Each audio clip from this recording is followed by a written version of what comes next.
নবমী special family lunch করতে একটা দারুণ জায়গায় গিয়েছিলাম। হ্যালো, আমি অন্বেষা, আমার নবমীর ব্লগে তোমাদের সবাইকে ওয়েলকাম। সেই কবে নেলস করিয়েছিলাম, এখনও অ্যাজ ইট ইজ রয়েছে। আজ তো খুব বৃষ্টি হওয়ার কথা, তবে বেরোনোর পর কিন্তু খুবই রোদ ছিল।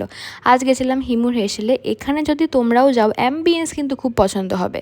প্রত্যেকটা কর্নার ভীষণ সুন্দর। এই জায়গাটা কিন্তু অথেন্টিক বাংলাদেশি খাবারের জন্য ফেমাস।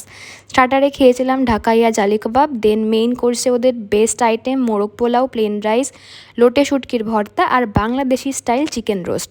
সব কটা ভালো ছিল খেতে। আমার মায়ের অনেক দিনের ইচ্ছে ছিল এখানে যাওয়ার, তাই মা সব থেকে বেশি খুশি হয়েছে। ও হ্যাঁ, লাস্টে ওদের স্পেশাল গন্ধরাজ ঘোলটাও কিন্তু ছিল। এটা ওই পাতুলি থেকে 5 মিনিটের ডিস্টেন্স। সব তো ভালোই ছিল, কিন্তু মাঝপথে আকাশের এই অবস্থা আর সাথে বৃষ্টি।